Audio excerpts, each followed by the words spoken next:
I have to tell you, I was very surprised that your book started right out with love. It felt, to your point, it felt risky, it felt vulnerable, but it was also such a breath of fresh air, right? So right in the beginning, in your first chapter, you have two spectacular quotes about love, one from John Lennon and one that you wrote yourself. So I'll start with the one from John Lennon of the Beatles, obviously. He said, there are two motivating forces, fear and love.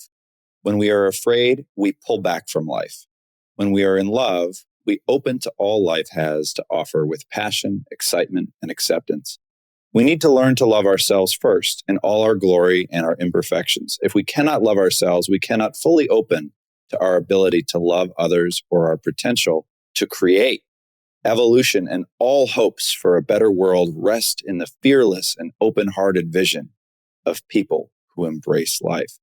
And I think this is so powerful. And in a moment where, as you and Nate were alluding to, there's so much uncertainty, it is so easy to go into fear.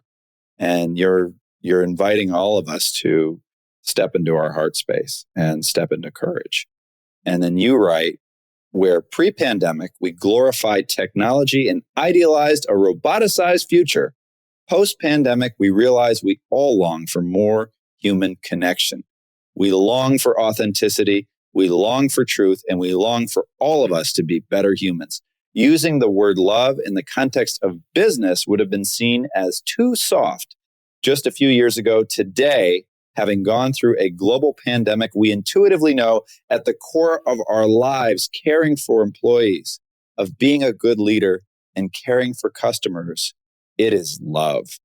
Now, we find this just incredibly meaningful and aligned to the mission that we are on. We very much feel like kindred spirits reading something like this.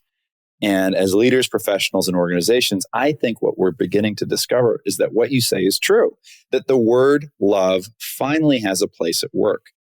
So talk to us about what is an appropriate approach to using love in the workplace, right? Beyond the obvious of where it's inappropriate, which we all know, how do we bring love to work?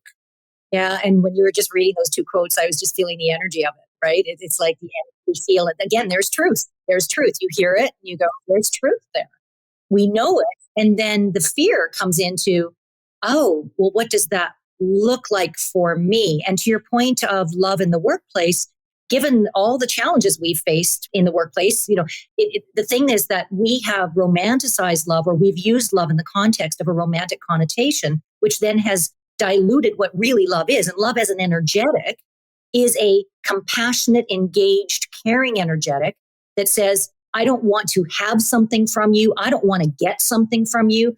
I want to see you. Namaste, yoga. It's like, I see you and you see me. And as two human beings, we're going to honor that. And by the way, love does not mean, and I say this in the book, this is not some idealistic, soft, ooh, kumbaya, we're all going to be, no.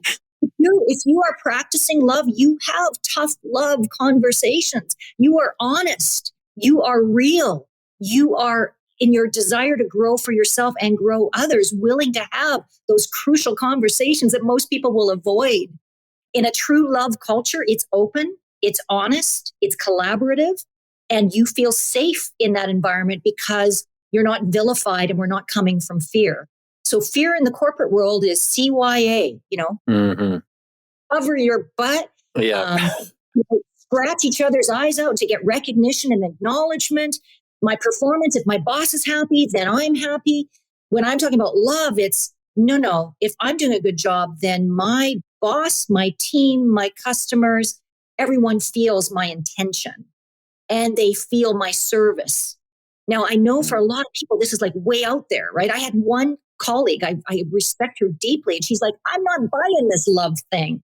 She goes, and she's a real driver, get her done kind of gal. I love her. She's awesome. And she's like, because really what you're saying, Cheryl, is then we're putting up with bad behavior. No. Love has boundaries. Mm-hmm.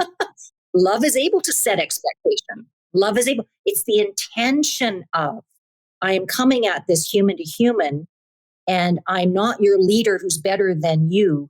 We are colleagues. We are sharing leadership to create something that's going to make an impact in the world, in the business. And it can sound idealistic. And in the book, I integrated a company that love is one of their values, Integrate AI out of Toronto.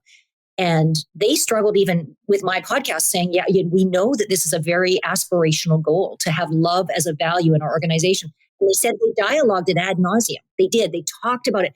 And then finally where they landed was, what's the difference between like and love? If I like my job, then it's a job. If I love my job, I'm bringing my whole self to it. And there's a level of energy and commitment that goes beyond like. And I like how they described that, because it was like, yes, that's a good corporate context of it. Right? Yeah. I also like that you said that there is a company who's using love. I think there are very few companies in all the values I've ever, in the organizations I've been in or read, I don't know that I've ever seen someone say love is one of our core values as a corporation. And then we know there's a difference between a poster on the wall and a page on a website that say values, and the embodiment or the way of behaving on a day-to-day basis inside of an organization to embody that thing.